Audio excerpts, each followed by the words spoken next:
গালি দেয় কেন? গালি নিশ্চয়ই মানুষ শুনতে পছন্দ করে।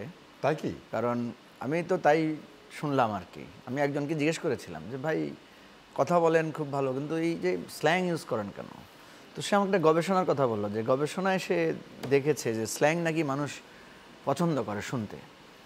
তো আমি এটা নিয়ে মানে গবেষণা করলাম, দেখলাম যে আসলেই কিন্তু দেখবেন যে অশ্লীল জিনিসগুলোর দর্শক আছে এক ধরনের, অশ্লীলতার, বা দেখবেন যে ভাইরাল হয় কোনটা।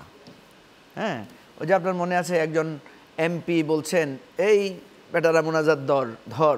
হ্যাঁ, খেয়াল আছে না আপনার? যেটা ওটা খুবই ভাইরাল হয়েছিল।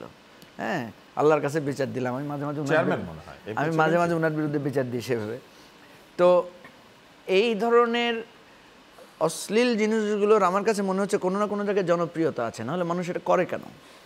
এখন কথা হচ্ছে যা কিছু জনপ্রিয় সেটা কি ভালো? এই প্রশ্নটা সেখানে যে আমার জনপ্রিয়তার জন্য আমি এটা করব কিনা। ঠিক আছে, আপনি যেটা বলেছেন যে আমরা যে গালির উৎপত্তিটা কোথায় আমরা যদি জানি, সাধারণত গালি শব্দটাকেই বলা হয় যে অশ্লীল শব্দ। এটা রাগান্বিত হয়ে মানুষ দেয়, অন্যকে অপমান করার জন্য দেয়। কিন্তু আধুনিক যুগে এটা এন্টারটেইনিং একটা ব্যাপার হয়ে দাঁড়িয়েছে। এটা হচ্ছে মজার কথা। মানে আমি যদি আপনার শত্রুকে গালি দিই আপনি মজা পাবেন, ঠিক আছে? তো এইটাও কিন্তু এক ধরনের সাইকো। আপনারা ডাক্তাররা আছেন আমার ডানে বামের সব দিকে।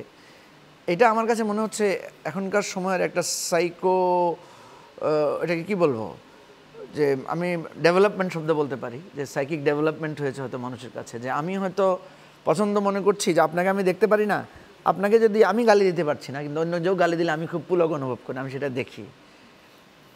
এখন কথা হচ্ছে ওই যে ছোটোবেলায় একটা আমাদেরকে প্রশ্ন জিজ্ঞেস করা হতো, বলতো যে এটা অন্যকে দিতে আপনি মজা পান কিন্তু নিজে খেতে আপনার আপত্তি, সেটা কি? সেটা হচ্ছে গালি। এই গালিটা যখন আপনার কাছে ফিরে আসে, আপনাকে যখন কেউ দেয়, তখন আপনার কেমন লাগে?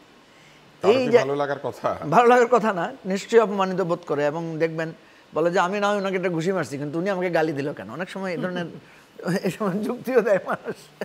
তো এখন প্রশ্ন হচ্ছে যে এই যে আমি মজা পাচ্ছি, বাট আমাকে যখন কেউ গালি দেয় তখন আমি কষ্ট পাচ্ছি। এই আলোচনাগুলো আপনি তুলেছেন ভালোই আসলে, কারণ আমরা টক শোতে কারণ আমরা চাই যে রাজনীতিবিদরা একে অন্যকে শ্রদ্ধা করবে, যাতে তাদের অনুসারীরাও এই শ্রদ্ধার বিষয়টা শিখে।